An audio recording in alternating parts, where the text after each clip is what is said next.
कहते हैं समय किसी का एक सा नहीं रहता, समय पलटता रहता है, बदलता रहता है। लेकिन बिहार में इन दिनों जो हो रहा है वो किसी से छुपा हुआ नहीं है। फिलहाल बिहार की सियासत में कब क्या हो जाए ये कहा नहीं जा सकता, और यही कुछ इस मीटिंग की चर्चाओं के बाद से शुरू हो गया है कि देर रात नीतीश और तेजस्वी की एक मीटिंग हुई है और उस मीटिंग के बाद बिहार में बड़ा परिवर्तन होने जा रहा है।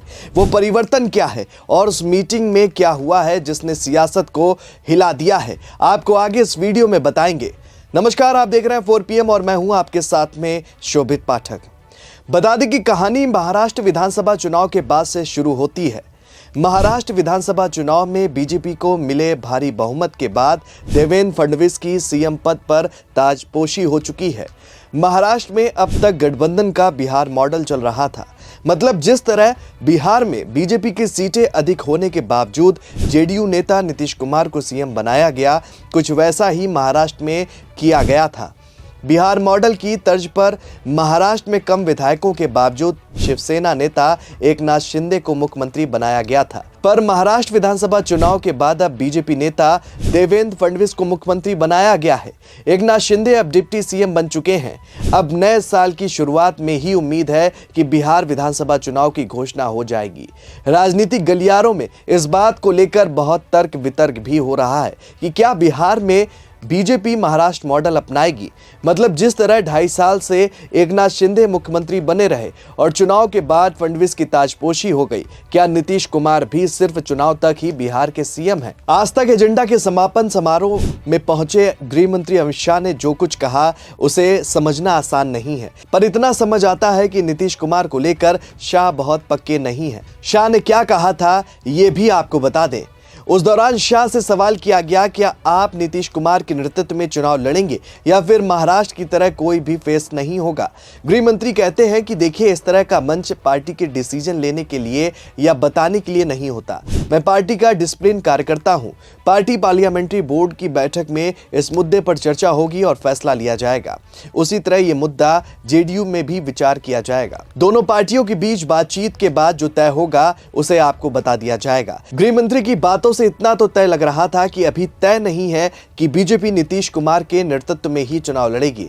इस बयान ने बिहार में उथल पुथल मचा दी है और इसके बाद जेडीयू की तरफ से एक पोस्ट डाली गई जिसने एक साफ संदेश बीजेपी को दे दिया। उस पोस्ट में जो लिखा गया कि जब बात बिहार की हो, नाम सिर्फ नीतीश कुमार का हो। यह एक पोस्ट का कैप्शन है जिसे 22 दिसंबर की शाम जदयू के आधिकारिक हैंडल से पोस्ट किया गया था। लेकिन बिहार की राजनीति को समझने वाले जानते हैं कि यह महज एक कैप्शन भर नहीं है, ये एक स्टेटमेंट है जो लगभग पिछले दशकों से चाहे या न चाहे बिहार की राजनीति में चस्पा है। और इस कैप्शन में विरोधियों से ज्यादा अपने सहयोगियों के लिए संदेश छिपा है। संदेश साफ है कि नीतीश कुमार को माइनस कर अभी बिहार में कोई भी समीकरण बनाना संभव नहीं है और नीतीश कुमार के लिए अब भी सारे विकल्प खुले हुए हैं। ये तो हुई अभी तक क्या हुआ बिहार में उस बयान से बयान के बाद तक की बात, लेकिन अब आपको वो बात बताने जा रहे हैं जिसने बीजेपी को हिलाकर रख दिया।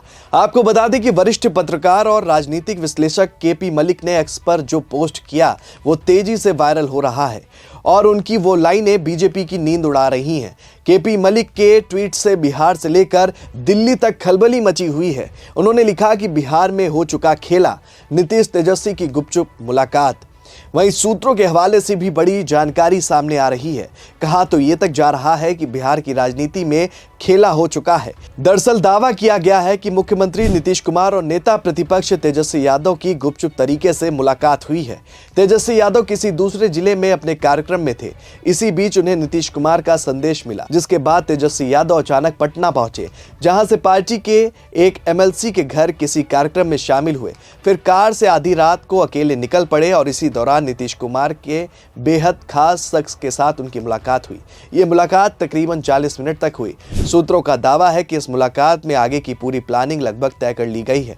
आपको बता दें कि इससे पहले तेजस्वी यादव ने एक्स पर एक ऐसा पोस्ट भी किया जिससे बिहार का सियासी बाजार गर्म हो गया है। बीजेपी भी उनके इस ट्वीट के कई मायने निकाल रही है। राजनीति के जानकार और सियासी पंडित अलग अलग मायने निकाल रहे हैं। दरअसल तेजस्वी ने लिखा कि संघर्षों के सफर में रेल सा जीवन है।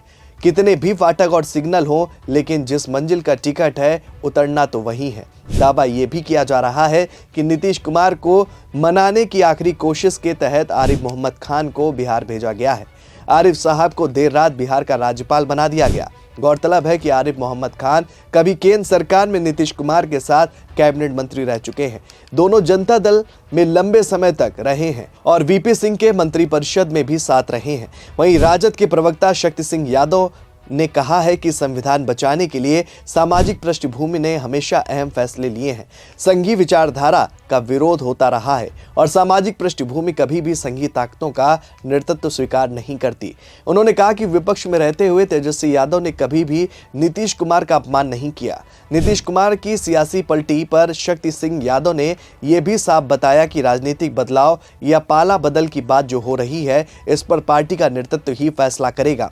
ऐसे में आरजेडी नेताओं ने नीतीश को मनाने की कोशिश करते हुए साफ तौर पर कई बयान भी दिए हैं और हर दिन कोई ना कोई बयान निकलकर सामने आ रहा है जिसको नीतीश कुमार से जोड़कर देखा जा रहा है। और अब ऐसे में सवाल उठ रहा है कि क्या नीतीश तेजस्वी से मिलकर सब कुछ फिक्स कर चुके हैं? अगर ऐसा हुआ तो बिहार में बड़ा परिवर्तन भी आने वाले समय में देखने को मिल सकता है, क्योंकि जब से अमित शाह ने बाबा साहब अम्बेडकर पर बयान दिया है तब से नीतीश पर भी लगातार स्टैंड क्लियर करने का विपक्षी दलों का दबाव बन रहा है। फिलहाल चर्चाओं का ये बाजार गर्म है कि नीतीश कुमार फिर से एक बार पाला बदलने को तैयार हो सकते हैं। अब देखने वाली बात यह होगी कि जो चर्चा बिहार की राजनीतिक गलियारों में चल रही है वो कहां तक सच होती है। फिलहाल नीतीश कुमार अपने घटक दल के नेताओं के साथ पूर्व प्रधानमंत्री अटल बिहारी वाजपेयी की जयंती के अवसर पर साथ नजर आए और पूर्व प्रधानमंत्री अटल बिहारी वाजपेयी की प्रतिमा पर जाकर माल्यार्पण भी उन्होंने किया।